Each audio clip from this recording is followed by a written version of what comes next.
Okay, welcome back बच्चों। एक बार फिर से आप लोगों का स्वागत है ज्ञानोदय एकेडमी में। और आज क्या है, ठीक है, तो चलिए स्टार्ट करते हैं। हम लोग अपनी कंटिन्यू करते हैं क्लास को, ठीक है। कल जहाँ से छोड़ा था वहाँ से, ठीक है। तो कल हम लोग नंबर कोडिंग को लगभग समाप्त कर चुके थे, हाँ ना, और लगभग सारे टाइप हमने नंबर कोडिंग के समाप्त कर लिए थे। और आज जो है एक थोड़ा सा अलग सा क्वेश्चन हम लोग लेंगे, नंबर कोडिंग का ही है लेकिन थोड़ा सा अलग है, ठीक है। अच्छा क्वेश्चन है इसलिए बताना मैंने ठीक समझा। तो देखते हैं ज़रा क्वेश्चन, कल जहाँ तक हो गए तो उसके आगे चलते हैं। नंबर मुझे याद नहीं है, तो दे रखा है 0 को 0 लिखा जाए, 1 को 1 लिखा जाए, 2 को 10 लिखा जाए, 3 को 11 लिखा गया है, 4 को 100 लिखा गया है और 5 को 101 लिखा गया है, ठीक है। और बोला है कि इसी तरीके से क्वेश्चन आगे चलता रहे एंड सो ऑन, ठीक है। तो आपसे पूछा है कि 111 या 111 एंड 22 बराबर कितना होगा, ठीक है। आपसे पूछा गया है कि 111 इंटू 11 इक्वल टू कितना होगा, ठीक है। इसके ऑप्शंस भी यहाँ पर हम लिख देते हैं।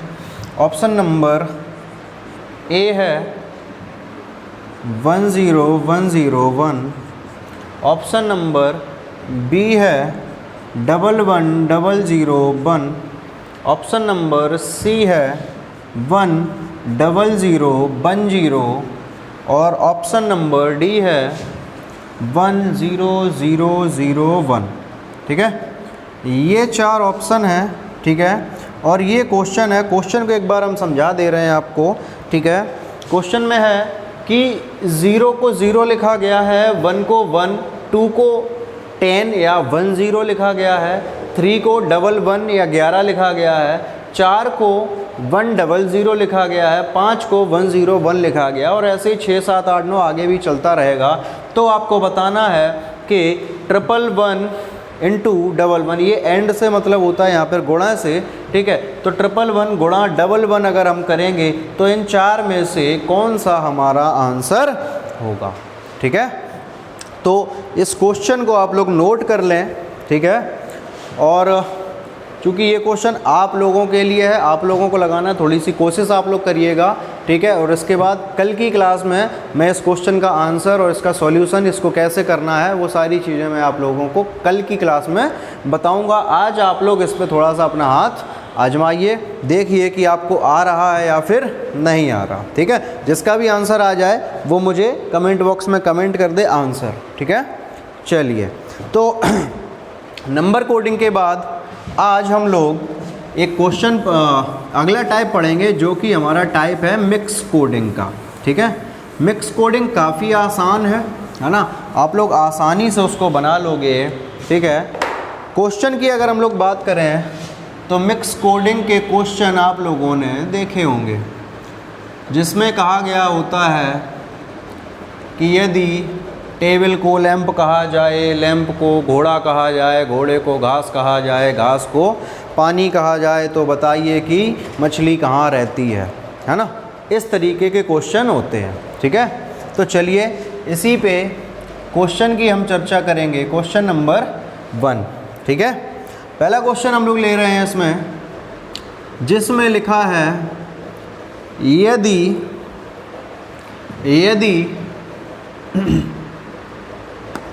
यदि लाल का अर्थ पीला हो, यदि लाल का अर्थ पीला हो,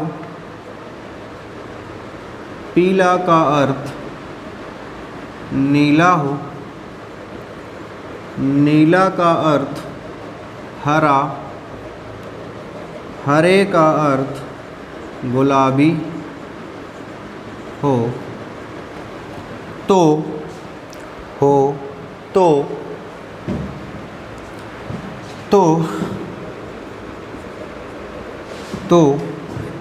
पके टमाटर का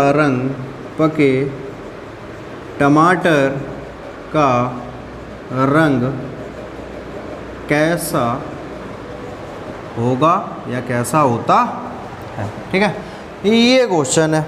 अब इसमें क्या है कि इसमें बोला गया है कि लाल का अर्थ कैसा है, पीला, पीले का अर्थ नीला, नीले का अर्थ हरा, हरे का गुलाबी। ठीक है, इस तरीके से चीज़ें हमको दी गई हैं, यानी कि किसी और कलर को कुछ और कहा गया, यानी उसका मतलब कुछ और है। और हमसे पूछा गया है कि बताइए तो पके टमाटर का रंग कैसा होता है। तो एक बात बताइए कि ओरिजिनली इस क्वेश्चन का आंसर क्या होगा कि पका टमाटर किस कलर का होता है, लाल। ठीक है, पका टमाटर किस कलर का होता है, लाल। ठीक, लेकिन होता क्या है कि इस वाली वैरायटी में दो तरीके के क्वेश्चन बनते हैं। ठीक है, एक तो ये जिसको मैंने यहाँ पर बोला का अर्थ, या इसकी जगह लिख के आता है मतलब। ठीक है, का अर्थ या मतलब। ठीक है, और इसके साथ एक दूसरा भी आता है, का अर्थ और मतलब दूसरा आता है को, है ना। जैसे उसमें कहा जाए यदि लाल को पीला कहा जाए।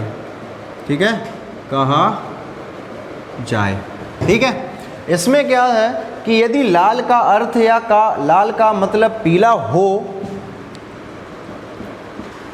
पीले का अर्थ या पीले का मतलब नीला हो, और यहाँ पर जो लैंग्वेज होगी उसमें क्या अंतर आएगा कि यहाँ पर लिखा गया होगा को शब्द। ठीक, क्या कि यदि लाल को पीला कहा जाए, ठीक है, फिर पीले को नीला कहा जाए, नीला कहा जाए, नीले को क्या है, हरा कहा जाए, फिर हरे को गुलाबी कहा जाए, हरे को गुलाबी कहा जाए। ठीक है, तो ये इन दोनों क्वेश्चनों में काफ़ी बड़ा अंतर है, यानी कि ये दोनों क्वेश्चनों की लैंग्वेज अलग है, इसलिए इन दोनों क्वेश्चनों के आंसर भी अलग होंगे। लेकिन कई सारी किताबों में इन दोनों क्वेश्चनों के आंसर एक ही रख दिए जाते हैं या एक ही आंसर बताए जाते हैं। ठीक है, तो यहाँ पे हम थोड़ा सा क्वेश्चन को चेंज कर रहे हैं टमाटर की जगह, क्योंकि इस क्वेश्चन से इसका आंसर थोड़ा सा बिगड़ जाएगा। तो हम यहाँ पर लिए ले रहे हैं, तो आसमान का रंग, है ना, क्लियर, आसमान का रंग कैसा होगा। ठीक है, सेम क्वेश्चन दोनों में। ठीक है, यही क्वेश्चन दोनों में हमने यही आपसे पूछा है कि बताइए कि भाई आसमान का रंग कैसा होना चाहिए या कैसा होगा इस कंडीशन के अकॉर्डिंग। ठीक है, तो दोनों के आंसर अलग होंगे, दोनों में थोड़ा सा चेंज है। वो क्यों होंगे आपको उससे जानने की ज़रूरत है नहीं, या ज़रूरत होगी, अगर आपको लगता है कि हाँ आपको जानने की ज़रूरत है तो आप कमेंट बॉक्स में कमेंट करें, तो मैं डिस्क्राइब करूँगा कि इन दोनों क्वेश्चनों में किस तरीके से अंतर और किस तरीके से क्यों इनके जो आंसर होते हैं वो अलग अलग आते हैं। इससे पहले आपको जो ज़रूरी है, क्योंकि आपको केवल एग्ज़ाम क्वालिफाई करना है, आपको टीचर नहीं बनना है, तो ज़रूरी नहीं है कि आप सारी चीज़ों को जानें। ठीक है, ठीक, ऐसी कोई दिक्कत नहीं है, आपको बता सकते हैं। ठीक है, लेकिन बताने के लिए चाहिए कि आप थोड़ा सा मोटिवेटेड हो, उस चीज़ के लिए जानने की इच्छा हो, तो आप कमेंट करिएगा, तब हम इस पर विचार करेंगे, आपको बताएंगे। ठीक है, हमें क्या करना होगा, जब भी ये दोनों शब्द आएँ, यानी कि इन दोनों में से कोई एक शब्द आएगा, या तो बोलेगा यदि लाल का मतलब पीला हो, या फिर बोलेगा यदि लाल का अर्थ पीला हो। तो जब कभी इन दोनों शब्दों से हमारा क्वेश्चन आएगा तो हमें जो रंग पूछा गया होगा, ओरिजिनली आसमान का रंग कैसा होता है भाई, नीला। ओरिजिनल आंसर ये है। तो अगर इन दोनों शब्दों का इस्तेमाल होगा तो इस शब्द से पहले जो भी कुछ लिखा होगा वही हमारा आंसर होगा। क्लियर हो गई बात? और अगर यही क्वेश्चन हम इधर लें तो इधर भी हमारा ओरिजिनल आंसर क्या निकल के आएगा? नीला होना चाहिए। लेकिन होगा क्या? जब कहेगा यदि लाल को पीला कहा जाए तब हमें आंसर देना है इसके बाद वाला, जो हमारा ओरिजिनल आंसर निकलेगा उसके बाद वाला हमें आंसर देना है। बाद वाला हमारा आंसर और पहले वाला हमारा आंसर, ठीक है। तो इसमें नीले से पहले क्या मिल रहा है आपको लिखा हुआ? पीला। यानी कि हमारा जो आंसर होगा इस वाले क्वेश्चन का, पहले वाले का, वो होगा पीला। और उधर वाले में अगर हम नीले के बाद की बात करेंगे तो हमारा आंसर आएगा हरा। क्लियर है भाई? यहाँ तक सारी बात है, ठीक है। तो दोनों क्वेश्चन अलग हैं। कई बुक्स में जब आप चेक करोगे तो हो सकता है दोनों तरीके से क्वेश्चन पूछे गए हों और आंसर दोनों के सेम रख दिए गए हों, लेकिन आंसर दोनों के सेम नहीं होते। जब हमसे पूछा जाएगा मतलब या फिर का अर्थ, तब उसका आंसर जो होगा वो उस ओरिजिनल आंसर जो हमारा आने वाला होगा उससे ठीक पहले वाला, यानी कि नीले के ठीक पहले वाला होगा। और जब भी को कहा जाए जैसे शब्द इस्तेमाल करे जाएंगे तो हमारा जो आंसर होगा वो ओरिजिनल के पीछे वाला, यानी कि नीले से बाद में जो मिलेगा हमें वो आंसर होगा हमारा। क्लियर हो गई? तो ये ट्रिक आप अपने दिमाग में बैठा लो, आपको कुछ करने की ज़रूरत नहीं है। आप कभी कभार आपने देखा होगा इस तरीके से कुछ लोग आंसर निकालते हैं कि पहले लिखा कि किसको क्या कहा, तो ऐसे करके लिखते हैं भाई वो पहले चल के कि लाल को, उसके नीचे लिखा कि भाई क्या कहते हैं? पीला। फिर भाई पीले को क्या कहते हैं? नीला। इस तरीके से लिखते हैं, फिर उसके बाद आंसर जस्टिफाई करते हैं। क्लियर है? तो वो सब हमें करने की ज़रूरत नहीं है। जरा सी ट्रिक है, छोटी सी बात है, बस आपको इतना सा याद रखना है, जब कहा जाए, को कहा जाए जैसा शब्द लगे तो बाद वाला, और उसके अलावा कुछ भी आए तो हमें पहले वाले का इस्तेमाल कर लेना, वही हमारा आंसर होगा। कुछ नहीं करना। क्वेश्चन पढ़िए, फटाक से 1 सेकंड का आंसर है, बस सीधे उठा के आपको क्या करना है? टिक कर देना है। क्लियर हो गई बात यहाँ तक भाई? चलिए, तो अब इस तरीके से और क्वेश्चन कराने की ज़रूरत तो मेरे ख्याल से है नहीं, क्योंकि आपको अब कोई भी क्वेश्चन मिलेगा इन्हीं शब्दों के आधार पे मिलेगा, और जो भी क्वेश्चन मिले आपको उसको उठा के आप सीधे क्या करोगे? पहले वाले या बाद वाले के अनुसार बदल दोगे। क्लियर हो गई बात? चलिए ठीक है, तो अब दूसरे टाइप का क्वेश्चन लेते हैं, ठीक है। कोडिंग डिकोडिंग का लास्ट टाइप, ठीक है। ये जो टाइप हम आपको करवाने जा रहे हैं, ठीक है, मिक्स्ड कोडिंग में, तो ये जो टाइप था वो स्टार्टिंग में जब आया था तो 5 नंबर का क्वेश्चन आया करता था। कितने का? 5 नंबर का। लेकिन अभी क्या है, अभी इसी प्रकार के क्वेश्चन अभी 5 नंबर के आ रहे हैं, लेकिन वो बैंक में। और हमें जो इस प्रकार के क्वेश्चन मिल रहे हैं वो 1 या 2 नंबर के केवल, ठीक है। तो यानी कि कुछ नहीं हुआ है, पैटर्न वही है क्वेश्चन को सॉल्व करने का, बस लेवल थोड़ा सा हाई कर दिया गया है। तो हम लोग बेसिक लेवल को यहाँ पे डिस्कस करेंगे, ठीक है, और उसके बाद हाई लेवल के क्वेश्चन, जैसा कि मैंने आप लोगों से बोला था कि हम लोग आगे चल के इनके हाई लेवल के क्वेश्चंस भी करेंगे, ठीक है। तो एक क्वेश्चन और ले रहे हैं जिसमें लिखा है जैसे हाउ आर यू, इसका कोड दे रखा है सामने नी 10 फू, ठीक है, FU। दूसरी लाइन में दे रखा है आर यू देयर, और इसका जो कोड दे रखा है वो है 10 C नी, ठीक है। और आपसे डिफरेंट क्वेश्चन करेगा। पहले 5 क्वेश्चन आया करते थे, ठीक है, 5 ही ले लेते हैं हम एक बार। अभी क्या है, ये क्वेश्चन थोड़े से हल्के हो गए हैं, इसलिए इनमें से जो है 1 या 2 ही क्वेश्चन हमसे पूछे जाते हैं, ठीक है। आपको दिखाई दे रहा होगा इधर 3 शब्द लिखे हैं, उन्हीं के आधार पे 3 शब्द इधर लिखे हैं डिफरेंट टाइप के, यहाँ पर भी 3 है और यहाँ पर भी 3 है, ठीक है। हमें बताना है क्वेश्चन ले लेते हैं कि भाई बताएं हाउ का कोड क्या होगा। क्वेश्चन पहला है कि हाउ का कोड क्या होगा, दूसरा है टिन का कोड क्या होगा, तीसरा है यू का कोड क्या होगा, चौथा है फू का कोड क्या होगा और पांचवा है कि आर का कोड क्या होगा। ठीक है, चलिए इनके आंसर निकालेंगे हम लोग। अब हमें करना कैसे है वो हमें देखना है, केवल कुछ नहीं करना, कोई बहुत बड़ी चीज़ नहीं है। यहाँ पर देखिए 2 लाइनें लिखी गई हैं, 2 अलग अलग कोड दिए गए, वो 2 की जगह आपको 3 और 4 भी दे सकता है, उसमें कोई बड़ी समस्या नहीं है। तो हमें क्या करना होगा, जिस तरीके से 9th 10th में हम समीकरण बना के गणित में चीज़ों को सॉल्व किया करते थे, वैसा ही कुछ हमें यहाँ पर भी कर लेना है। कैसा कि भाई ये पहला और दूसरा समीकरण हो गया, मान लो एक समीकरण और होता तो हम क्या करते, पहले पहला और दूसरा सॉल्व करते थे, फिर पहला और तीसरा सॉल्व करते थे, फिर दूसरा और तीसरा सॉल्व करते थे। मान लो 4 समीकरण दे रखे हैं, 4 में क्या करेंगे, पहला और दूसरा करेंगे, फिर पहला और तीसरा करेंगे, फिर पहला और चौथा करेंगे, फिर दूसरा तीसरा करेंगे, फिर दूसरा चौथा करेंगे, फिर लास्ट में तीसरा और चौथा करेंगे। तो हमें क्या करना है, 2-2 समीकरण को उठाना है और एक दूसरे से कंपेयर कराना है।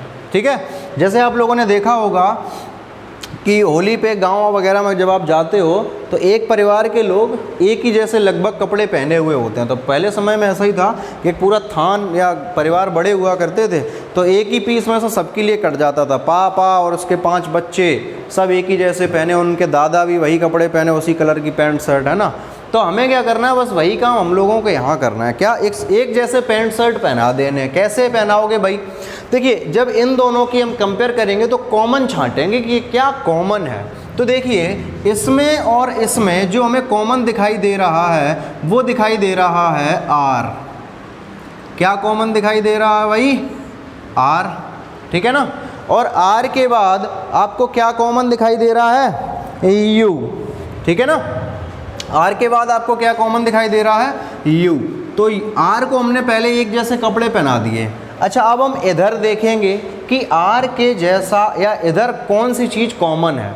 तो इधर हमने देखा तो हमें दिखाई दिया नी भी कॉमन है और क्या है, टिन भी कॉमन है। ठीक है, तो हमने मान लिया कि आर का कोड नी है, यानी कि हमने कॉमन छांट लिए और एक जैसे कपड़े पहना दिए। ठीक है, उसके बाद हमने इधर क्या किया, यू कॉमन है तो यू को भी हमने एक से कपड़े पहना दिए, और इधर दूसरी चीज़ क्या कॉमन है, टिन को भी हमने क्या किया, एक जैसे कपड़े पहना दिए। ठीक है, लेकिन अब समस्या क्या आई, हमें अब ये कैसे पता चलेगा कि भाई आर का कोड इन दोनों में से कौन सा है, नी है या फिर टिन है। तो ऐसे केस में जब सेम सिचुएशन फंस जाती है तो हमें ये पता नहीं चलता कि परफेक्ट किसका कोड कौन है। तो हम क्या करते हैं, ऐसे में आंसर देते हैं अथवा वाला। तो अगर आपसे कोड पूछा जाए आर का, जैसा कि यहाँ पर पूछा गया है, तो आर का कोड के आंसर में आप लिखोगे कि जनाब या तो नी इसका कोड है या फिर टिन इसका कोड है। अथवा में हमारा आंसर आएगा या तो नी या फिर टिन, या ऑप्शन जो भी हो हमारे पास। ठीक है, ऐसे ही जैसे यू का पूछेगा तो यू का कोड भी हमारा बिल्कुल यही आंसर होगा, क्योंकि यू का कोड भी हमें बिल्कुल क्लियर नहीं है कि दोनों में से कौन सा होगा। तो यू का भी आंसर यही आएगा कि या तो जनाब नी है या फिर जनाब टिन है। ठीक है, अब देखो हाउ का कोड पूछा है। ऊपर वाली लाइन में 3 शब्द थे, 3 में से 2 हमने कॉमन में निकाल दिए, तो बचा कितना, एक इधर बचा और उसका एक इधर बचा, यानी हाउ का कोड 100% कौन होगा, फू। तो ये चीज़ हमें यहाँ पर 100% पता चल गई कि हाउ का कोड क्या होगा, फू। तो अगर फू के कोड की बात करेंगे तो फू का कोड क्या होगा, हाउ। सीधी सी बात है, मैंने बताया था। फिर टिन की बात करोगे तो टिन आपको दिखाई दे रहा है, कहाँ है भाई, टिन यहाँ है। तो टिन का कोड कौन सा हो सकता हम क्लियरली नहीं कह सकते, लेकिन इन्हीं दोनों में से होगा, इतनी बात तो हम कह ही सकते हैं। क्लियर हो गई बात भाई कि टिन का कोड या तो आर आएगा या फिर यू आएगा, ये कंफर्म है। ठीक, चलो अच्छा, अब हम क्या करेंगे, थोड़ा सा इस क्वेश्चन के एक स्टेप को और बढ़ा लेंगे। ठीक है, चलिए देखते हैं भाई, यहाँ तक समझ में आ गया होगा। हमें क्या करना है, कुछ नहीं करना, बस कॉमन लेना है और कॉमन लेने के बाद जो भी क्वेश्चन हमसे पूछे गए हैं कॉमन के आधार पे हम उनके आंसर्स निकाल देंगे, ठीक है। चलिए एक लाइन इसमें और बढ़ाने की हम कोशिश करेंगे, क्योंकि आपने अभी यहाँ पर देखा होगा कि सभी के आंसर जो हैं थोड़ा सा एक दूसरे से भिड़ रहे थे, है ना। दो चीज़ें एक साथ हमारे पास कॉमन आ गई, उन्हीं को हम थोड़ा सा अलग करने की कोशिश करेंगे, ठीक है। तो जैसे कि R और R कॉमन था पहले वाले में, है ना, तो R को हटा के अपन R की जगह एक जगह क्या इस्तेमाल कर लें, एज इस्तेमाल कर लें तो अपना काम बन सकता है ना। देखें ज़रा, तो एक R हटा दो यहाँ से, R की जगह कर ले रहे क्या, एज, ठीक है। यहाँ पर एज कर लिया अपन ने, तो अब पहले और दूसरे कंपेयर जब कराएंगे तो क्या कॉमन आएगा, U। और यहाँ पर चूँकि दो चीज़ें थी, इनमें भी एक को हम बदल देते हैं, ठीक है। किसको बदल सकते हैं, नी और टिन कॉमन आ रहा है ना, तो हम यहाँ से टिन को हटा दे रहे है ना, और टिन की जगह क्या करे दे रहे हैं, 2, ठीक है। चलिए अगली एक और लाइन लेते हैं, इसमें हमने U कॉमन निकाल लिया है ना। अब इज का code, okay, there is no, ठीक है। इसका कोड बनाते हैं भाई, तो इसका कोड जब आप बनाओगे तो इसके कोड में हम आंसर निकाल सकते हैं। यू गया तो बचा, अच्छा इसमें देयर कौन आएगा, तो एक चीज़ इसमें यू का किसका था, यू का कोड था हमारे पास नी, है ना, तो यहाँ 10 है ना, तो 10 इज के लिए फू और फा, ठीक है, 10 फू फा, ठीक है। चेक कर लेंगे, जब हम लोग क्वेश्चन को चेक करेंगे तो हमें पता चल जाएगा कि कहीं गलती से मिस्टेक तो नहीं हो गया, ठीक है। चलिए देखते हैं, तो हमने कंपेयर कराया पहले और दूसरे वाले का, हमें जो कॉमन मिला वो मिला U इस साइड मिला, तो उसके दूसरी साइड हम ऐसे कपड़े उसको पहनाएंगे जो इधर कॉमन होगा। इधर कौन कॉमन है, नी, तो 100% U का कोड क्या निकल के आ गया, नी, गारंटी से, यानी कि U का कोड नी के अलावा कुछ और नहीं हो सकता। आगे पहले और तीसरे का कंपेयर कराएंगे, तो पहले और तीसरे का जब हम लोगों ने कंपेयर कराया तो हमें एक चीज़ कॉमन मिली, वो थी एज। क्या मिली, एज। और पहले और तीसरे में कॉमन क्या है, फू, FU, ठीक है, FU। यानी कि अगर हम एज के कोड की बात करें तो उसका आंसर क्या आएगा, FU। अच्छा, पहला दूसरा हो गया, पहला तीसरा हो गया, बचा दूसरा और तीसरा। तो दूसरे और तीसरे को जब हमने अंतर कॉमन लिया तो हमें दूसरे और तीसरे में दिखाई दिया कॉमन देयर, ठीक है ना। और इधर दूसरे और तीसरे में हमें क्या कॉमन दिखाई दे रहा है, 10 के अलावा तो कुछ नहीं है, नहीं है। तो यानी कि देयर के कोड की अगर हम लोग यहाँ पर बात करें तो हमारा आंसर होगा 10, ठीक। अब जरा देखिए कि जो बचे हुए हैं उनके भी कोड हमारे पास ऑटोमेटिक आ गए, क्योंकि ये देखिए 3 शब्द थे, 3 में से 2 के कोड तो कॉमन में चले गए, तो बचा कौन, 1। तो हाउ का कोड क्या हो जाएगा, 2। यहाँ पर R बचा तो R का कोड क्या हो जाएगा, C। और यहाँ पर नो बचा तो नो का कोड क्या बन जाएगा, फा। यानी इस तरीके से हम सभी के आंसर्स निकाल सकते हैं, कोई समस्या नहीं होगी। और दूसरी चीज़, अगर आपको कहीं पर कॉमन टकरा जाते हैं आपके एक से ज़्यादा, तो आप सीधे सीधे कुछ नहीं करना है, उन दोनों आंसरों को आपको उठा के रख देना है अथवा के फॉर्मेट में। क्लियर हो गई बात भाई, सभी लोगों को समझ में आ गई। 2 नई चीज़ें सिखाई आज हमने, मिक्स्ड कोडिंग में दोनों नए क्वेश्चन थे, एक तो ये वाला, इसके ये जो क्वेश्चन था ये इसलिए इम्पोर्टेंट है, आपको लग रहा होगा काफ़ी सरल क्वेश्चन था, लेकिन ये केवल इसलिए है कि अब जब हम कल क्वेश्चन करेंगे हाई लेवल के, तो वो क्वेश्चन लिखे हुए बिल्कुल ऐसे ही होंगे जैसे ये लिखे गए थे, लेकिन कुछ चीज़ें बदलेंगी, क्वेश्चन की लेंथ बढ़ जाएगी, बड़ा हो जाएगा, 5 डिफरेंट टाइप के क्वेश्चन होंगे, और जितनी आसानी से हमें ये मिल गया उतनी आसानी से उसमें आंसर नहीं मिलेगा। तो इसलिए ये डेमो के तौर पे मैंने आपको एक क्वेश्चन करवाया है कि कल जब हम क्वेश्चन करेंगे हाई लेवल बैंक लेवल के, तब हमें पता चलेगा कि हाँ ये क्वेश्चन और ये क्वेश्चन एक जैसे हैं लेकिन एक जैसे तरीके से हो नहीं पा रहे हैं। क्लियर हो गई बात भाई। इससे पहले वाला जो क्वेश्चन था वो मैंने दो तरीके से, आप दो अलग अलग लैंग्वेज में क्वेश्चन आता है, दोनों को मैंने डिस्क्राइब किया। एक में आपको आंसर पहले वाला लेना है और एक में आपको आंसर बाद वाला लेना है। वो काफ़ी इंपॉर्टेंट क्वेश्चन है। हर यूपी के एग्ज़ाम में, सभी यूपी एग्ज़ाम में एक क्वेश्चन वो आता ही आता है और हमें उसमें लिखने में टाइम लगाते हैं, अपन व्यस्त हो जाते हैं। तो अब वो क्वेश्चन आपका केवल बचा 1 सेकेंड का। बस आपको ये देखना है कि ओरिजिनल आंसर हमारा क्या आ रहा है और किससे पूछा गया, कि पहले वाला आंसर देना है या फिर बाद वाला। बस बात खत्म। क्लियर है भाई। और वो जो क्वेश्चन मैंने आप लोगों को दिया है तो वो आप लोग करके करिएगा, कोशिश करिएगा कि समझ, देखेंगे आपको समझ में आ रहा है या नहीं आ रहा है, ठीक है। और जिसका आंसर आ जाए वो मुझे आंसर बता दे। उसके बाद कल उस क्वेश्चन पे भी चर्चा करेंगे और फिर कुछ हाई लेवल क्वेश्चन भी अपन लेंगे, ठीक है। तब तक के लिए नमस्कार।